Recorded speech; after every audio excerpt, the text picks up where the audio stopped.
তৃতীয় বিশ্বযুদ্ধ নিয়ে শঙ্কার মাঝেই হাতে হাত ধরে এগিয়ে চলেছে রাশিয়া ও চীন। জাপান সাগরের উপরেই রাশিয়া ও চীনের বিমানবাহিনী একটি কৌশলগত যৌথ টহল পরিচালনা করেছে। চীনের জাতীয় প্রতিরক্ষা মন্ত্রণালয় এক বিবৃতিতে বলেছে, দুই সামরিক বাহিনীর বার্ষিক সহযোগিতা পরিকল্পনার অংশ হিসেবে এই ধরনের নবম টহল চালানো হয়েছে। কিন্তু এই মহড়া দেখে যুক্তরাষ্ট্রের মিত্র দক্ষিণ কোরিয়া কেন যুদ্ধবিমান মোতায়েন করল? রাশিয়া ও চীনের পারমাণবিক বোমারু বিমান নিয়ে হইচই শুরু হয়ে গেছে। দক্ষিণ কোরিয়ার আকাশ ছিল একদম শান্ত, কিন্তু সেই শান্ত আকাশে হঠাৎ উত্তেজনা। 5টি চীনা এবং 6টি রাশিয়ান সামরিক বিমান প্রবেশ করল দক্ষিণ কোরিয়ার আকাশ প্রতিরক্ষা অঞ্চলে। এর পরপরই যুদ্ধবিমান মোতায়েন করতে বাধ্য হল দক্ষিণ কোরিয়া। সকাল 9:35 চীনা এবং রাশিয়ান যুদ্ধ বিমানগুলো কোরিয়া এয়ার ডিফেন্স আইডেন্টিফিকেশন জোনে প্রবেশ করে। এটা দক্ষিণ কোরিয়ার আকাশসীমার বাইরে, কিন্তু দক্ষিণ কোরিয়া এটি কড়া নজরে রাখে। কিন্তু ঘটনা এখানেই শেষ হয়নি। Korea air defence identification zone একটি গুরুত্বপূর্ণ অঞ্চল।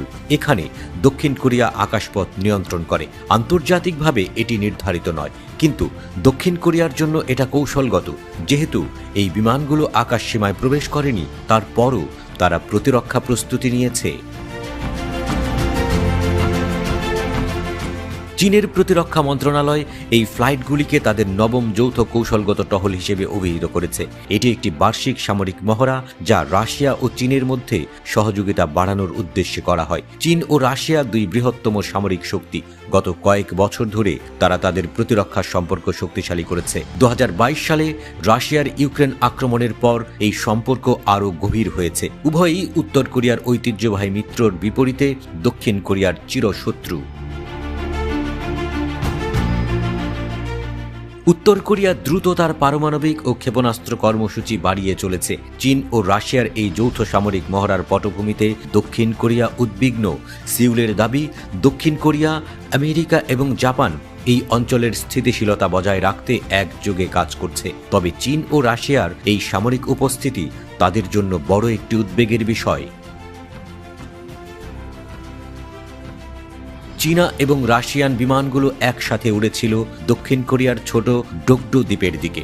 এটি কোরিয়ার উপদ্বীপ ও জাপানের মাঝে একটি বিতর্কিত অঞ্চল। এসব বিমান একটি নির্দিষ্ট কৌশল অনুযায়ী উড়েছে। এটি কেবল সামরিক মহড়া নয়, বরং আঞ্চলিক আধিপত্যের লড়াই।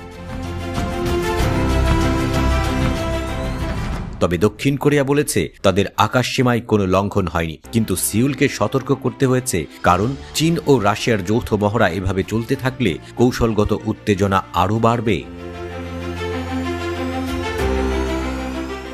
দক্ষিণ কোরিয়ার যুদ্ধ বিমানগুলো চীনা ও রাশিয়ান বিমানগুলোকে জবাব দিতে প্রস্তুত ছিল। এই ধরনের পদক্ষেপের মাধ্যমে দক্ষিণ কোরিয়া একটি শক্তিশালী বার্তা দিতে চায়, তারা তাদের আকাশসীমা রক্ষায় সম্পূর্ণ প্রস্তুত।